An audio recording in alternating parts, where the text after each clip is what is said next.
Well, hello, and welcome to another episode of What Nobody Told Me After 65. It's your lady on the go, lady in the know, Miss Info. You have reached the Information Nation, where knowledge is shared and wisdom exchanged for the betterment of a people. I sort of kind of raced through that a little fast. Boy, do we have some stuff to talk about. Listen, I have tried very hard not to make this channel about politics. Politics and me don't get along. In addition to that, I'm not trying to put my political opinion or beliefs on anybody. And it's real easy to do out here on the net, out here on the internet. The World Wide Web lets you say whatever the heck you want to. But I try to be fair and unbiased. But when news, like what this historic news that just happens, I gotta say something. Particularly because as seniors, as people who may not be concerned about politics right now, I mean, we on our last leg, we on our way out, whatever, we may not be looking at it as viable to us, but it is. It is. We are the next largest economic group, seniors, and they need to recognize.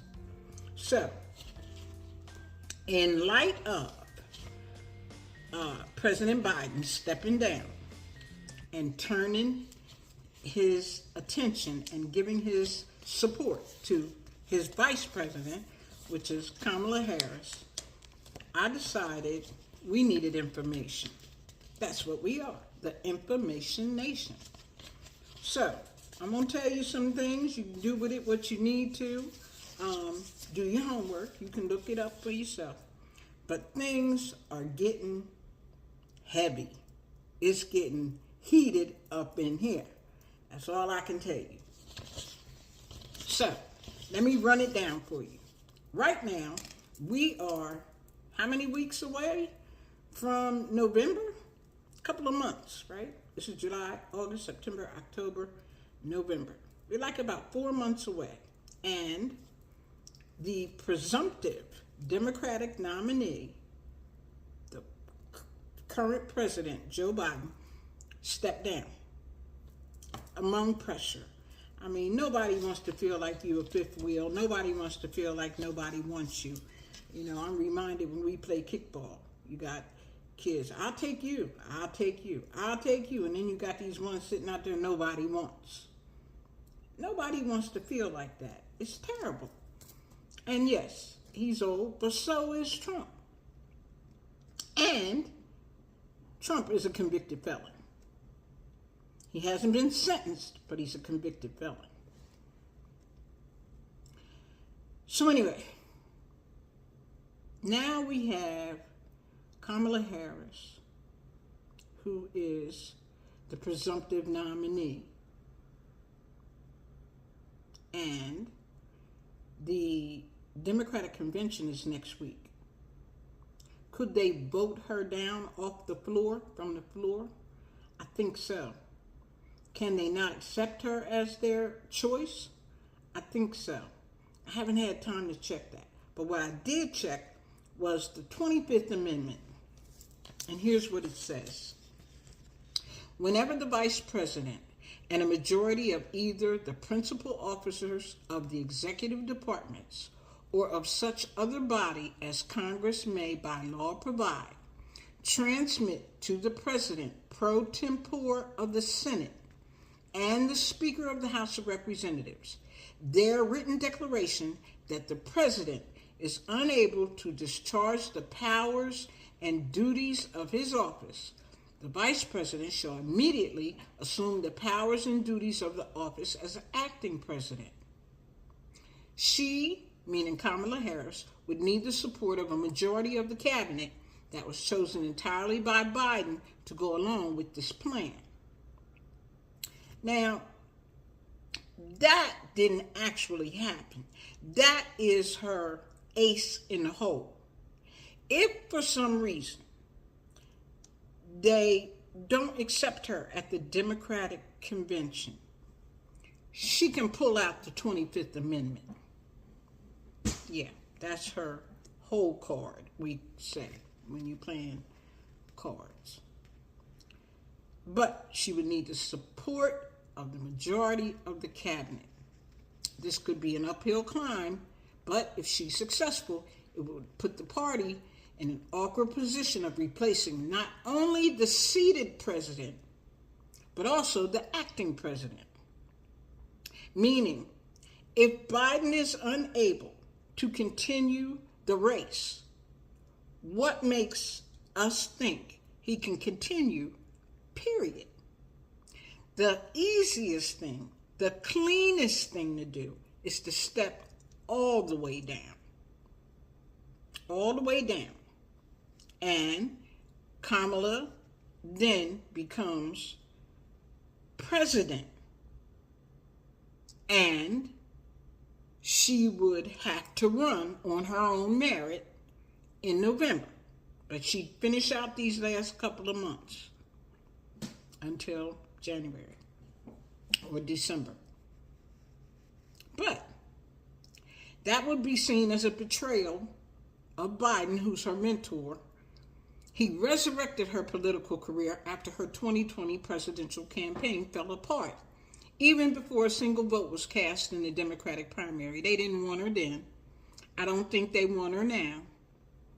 And to tell you the truth, I didn't even know that she was a candidate in the 2020 presidential campaign. I had to look that up. But if the party is just purposeful on bypassing her, if they want to bypass her in the line of succession, the only way to save her political career is to invoke the 25th Amendment. Now, who is she and what has she done? That has been the question. She's previously served in the U.S. Senate from 2017 to 2021 and as Attorney General of California from 2011 to 2017.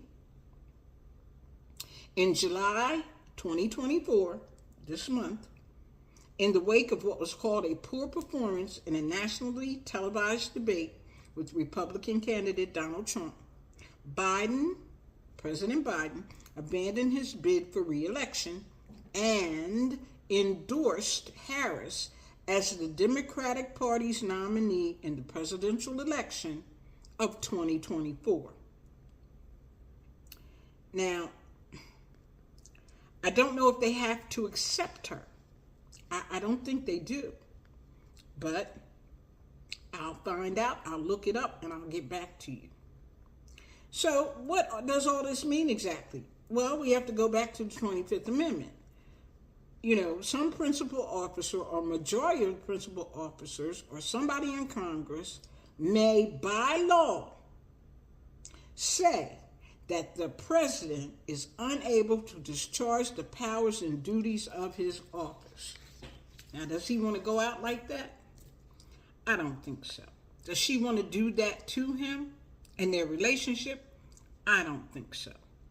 Because that says we have no faith in you, and even your vice president has no faith in your ability to complete your term. What Joe is saying is he's tired.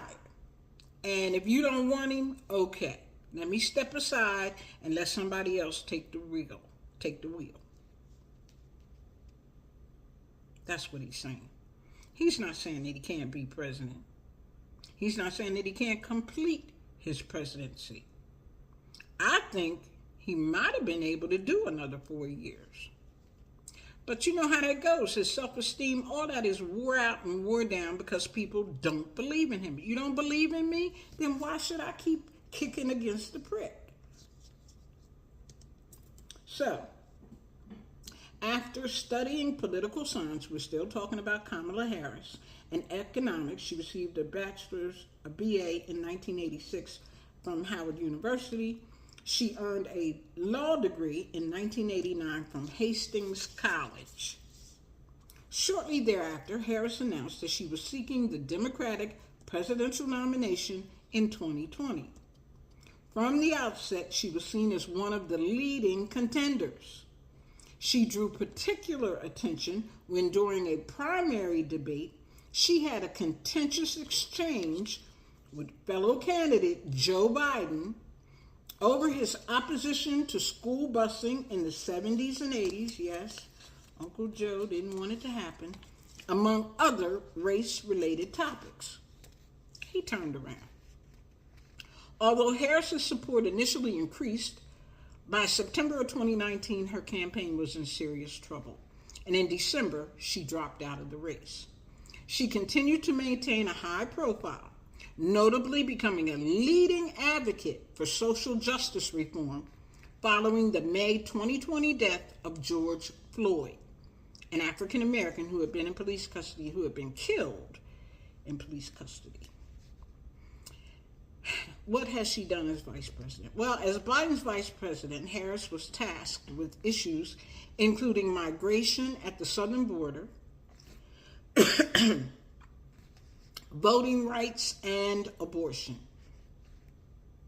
In the wake of the 2022 Supreme Court ruling in Dobbs v. Jackson Women's Health Organization, she became a vocal and effective advocate for women's right to health care, including abortion. Now, let me tell you what this Dobbs v. Jackson Women's Health Organization was. This was Roe v. Wade also. They were connected, but they didn't say that. See, the media likes to play with stuff. Call a spade a spade. Dobbs v. Jackson Women's Health Organization is a legal decision in which the U.S. Supreme Court in June of 2022 overturned two historic Supreme Court rulings, Roe v. Wade from 1973 and Planned Parenthood of Southeastern Pennsylvania versus Casey of 1992, which had respectively established and affirmed a constitutional right to obtain an abortion. Specifically, Roe v. Wade had recognized a constitutional right to obtain an abortion before approximately the end of the second trimester of pregnancy, which the court understood as a usual point of fetal viability. Casey had affirmed the essential holding of Roe, which it had described in part as a recognition of the right of the woman to choose to have an abortion before viability and to obtain it without undue interference from the state.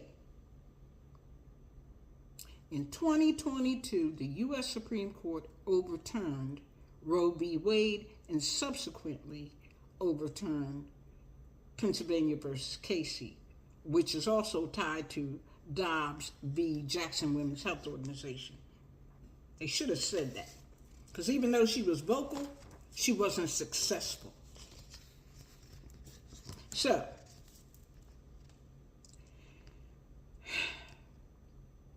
being an advocate for women's right to health care, including abortion, she continued that right into the 2024 campaign. That's her platform, where she was a regular presence on the campaign trail, warning that re-electing Trump would further limit a woman's access to abortion care.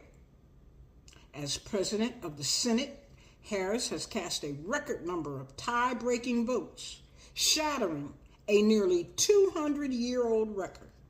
When Biden dropped out of the 2024 race and announced his support for Harris, she responded by saying, quote, "On behalf of the American people, I thank Joe Biden for his extraordinary leadership as President of the United States and for his decades of service to our country.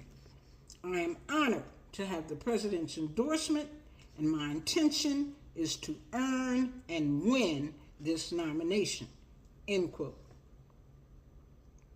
Now, I got my information from the Encyclopedia Britannica online, and it only stands to reason for me to tell you a little bit more about what happened during President Biden's tenure. I gave you some information in What in the World in that video where I went back 20 years to look at what we had accomplished? Not much.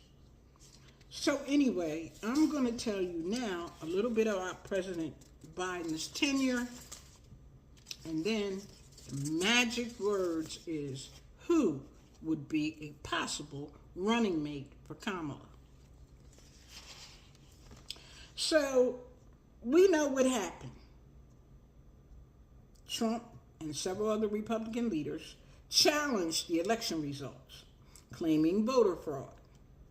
A number of lawsuits were filed, but no evidence was ever found and provided to support the allegations. Most of the cases were dismissed. During this time, Biden and Harris began the transition to a new administration, announcing an agenda and selecting staff. By early December, all states had certified the election results, and the process moved to Congress for final certification. Amid Trump's repeated calls for Republicans to overturn the election, a group of Republican congressional members, notably including Senators Josh Hawley of Missouri and Ted Cruz of Texas, announced that they would challenge the electors of various states. As the proceedings began on January 6, 2021, a large crowd of Trump supporters marched to the U.S. Capitol from a rally near the White House where Trump had delivered an incendiary, and insightful speech, repeating false allegations of voter fraud by Democrats and urging his supporters to, quote, fight like hell. This group then overwhelmed the Capitol Police. The rioters stormed the complex, vandalized and looted the interior, frightening people till they was pissing in their pants. This resulted in the deaths of 5 people, including 1 Capitol Police officer. This was horrendous. I watched it unfold on television. I'm sure you did. After several hours, the building was finally secured, and Biden and Harris were certified as the winners. 2 weeks later, amid a massive security presence, Biden was sworn in as president. In March of 2021, the Biden administration used budget reconciliation, a process that prevents certain budget-related bills in the Senate from being filibustered, to secure passage by Congress without Republican support. He had a $1.9 trillion pandemic relief bill known as the American Rescue Plan. The law included, among other measures, one-time payments for lower and middle-income Americans, extended unemployment benefits, expanded child tax credit, financial aid to state and local governments, schools and child care providers, housing assistance, and additional funding for coronavirus testing, contact tracing, and vaccine distribution. Biden supported 3 significant pieces of voting rights and electoral reform legislation called For the People Act. It was passed by the House in March 2021. The John Lewis Voting Rights Advancement Act was passed by the House in August, and the Freedom to Vote Act, introduced in the Senate in September. They were passed, the first 2 bills were later versions of legislation that was passed by the House in 2019. All 3 bills were blocked in the Senate by Republican filibusters, which could be overcome only with the support of at least 60 senators. The bills were designed to prevent states from adopting egregious voter suppression laws, to eliminate partisan and racial gerrymandering, and to make elections more transparent by requiring dark money organizations to disclose their donors. The failure of the electoral reform measures, which Democrats viewed as essential to preserving American democracy, prompted progressive and even some moderate Democrats to urge the elimination of the filibuster, which is not established in the U.S. Constitution and can be ended by the Senate in a simple majority vote. Now, all that's saying is Biden signed some measures into law to stop that from happening. Filibustering. That's just holding up things until everybody's so tired of hearing your mouth. You're on the floor for hours and hours, maybe even days at a time. We can talk about that again if you want to know more about filibuster, or you can do your homework and look it up. To stop that from happening, he passed those 3 measures. So, now that I told you that, everybody is on pins and needles wondering, who would Kamala Harris choose as her running mates? Who's out there? 4 years ago, they knew that this was a possibility, that he may not be able to continue. They weren't looking. They didn't do their homework. So now, here's what we got.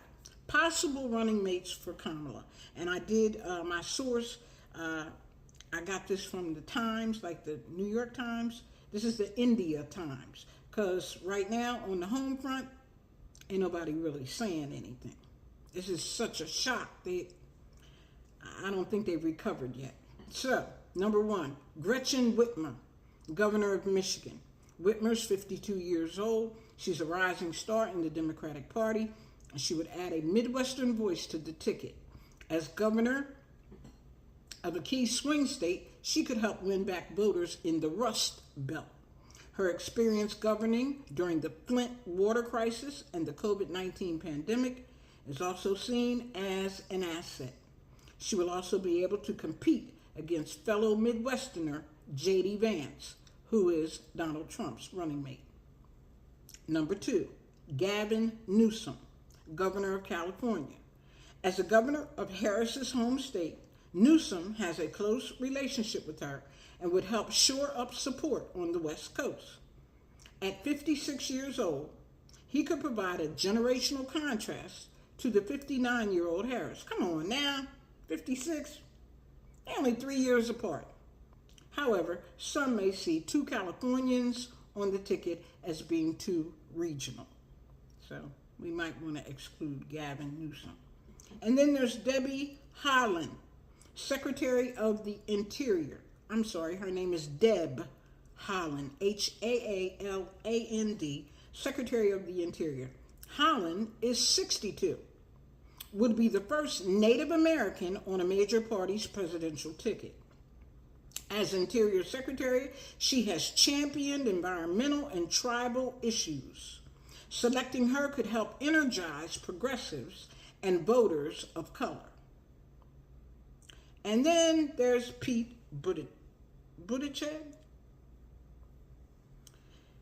He's the only openly gay elected official. Pete Buttigieg, that I know of, I think. He's a Secretary of Transportation. He's only 42 years old. Buttigieg could provide a generational contrast and help attract younger voters. As a former mayor and presidential candidate, he has national experience. However, his lack of time in national office may be seen as a weakness. I'm at a loss for words, and that's hard for me. I just don't know what to say. Number 1, I'm not trying to sway anybody one way or the other, but I do believe by not stepping all the way down, if Biden had stepped all the way down, Kamala could have assumed the presidency and gone on and ran on her own in November. I just don't know what's going to happen. Nobody knows. That's why we're not hearing from any of these political pundits. We're not hearing from any scholars. The founding fathers are turning over in their graves because this is not what they intended. They never wrote anything about a president being a convicted felon or having, while he's in office, being charged with high crimes. Who would have ever thought that that would be something possible in the United States of America. This is just madness. Have we all gone mad? Do your homework. Everything you need is out there online. Go to the library. Do your homework. Get to know who these people are. Because we got a whole new ball game now. And again, this is not a political report pointing in one direction or the other. These are just the facts. That's what they used to say on Dragnet. Remember that? Just the facts. That's what it is.